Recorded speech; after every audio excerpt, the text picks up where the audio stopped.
বাংলাদেশে পকেট থেকে মানিব্যাগ কিংবা বড় বড় জাহাজ থেকে কন্টেনার সবই চুরি হয়। মজার বিষয় হচ্ছে একই চুরি ঘরের ভেতরে করলে একরকম শাস্তি, আবার ঘরের বাইরে বা আপনার কর্মচারী করলে অন্যরকম শাস্তি। বাংলাদেশের পেনাল কোড 1860-এর ধারা 378 অনুযায়ী কেউ যদি অসৎ উদ্দেশ্যে মুভেবল প্রপার্টি অর্থাৎ সরানো যায় এমন কোনো জিনিস আপনার সম্মতিবিহীন আপনার দখল থেকে সরিয়ে ফেলে, সেটাই চুরি হিসেবে গণ্য হবে। ধরে নিই চুরি হওয়া বিষয়টি কলম।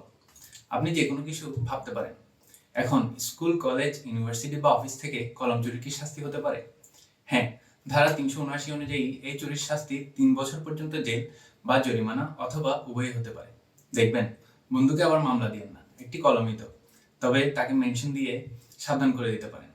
আবার ধারা 380 বলছে একই চুরি, একই কলমটি আপনার বাসা থেকে চুরির জন্য শাস্তি হতে পারে 7 বছর পর্যন্ত জেল বা জরিমানা অথবা উভয়ই।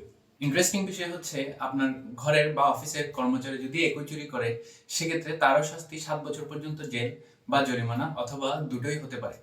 এক্ষেত্রে সাধারণ চুরির চাইতে দ্বিগুণেরও বেশি শাস্তির বিধান রাখার প্রয়োজন কি বলে আপনি মনে করেন? এছাড়া কেউ যদি এই কলম চুরির জন্য কিংবা এক্ষেত্রে ধরে নিন এক ব্যাগ টাকা চুরির জন্য এমন প্রস্তুতি নিয়ে আসে, সে আপনার মৃত্যু ঘটানো বা আপনাকে আঘাত করার জন্য প্রস্তুত, সেক্ষেত্রে পেনাল কোডের ধারা 382 অনুযায়ী তার শাস্তি হতে পারে 10 বছর পর্যন্ত সশ্রম কারাদণ্ড এবং জরিমানা। এক্ষেত্রে সে এমন প্রস্তুতি রাখার কারণে তার এই শাস্তি হতে পারে। আমি জাফরিদুল, আইন শিক্ষার্থী। বলছিলাম, আইন কাজের সাইজ দেখে নয়, আপনার ইন্টেনশন দেখে অপরাধ নির্ধারণ করে। তাই সচেতন হন এবং দৈনন্দিন আইন জানতে সাথে থাকুন লিগ্যাল টাইগারের।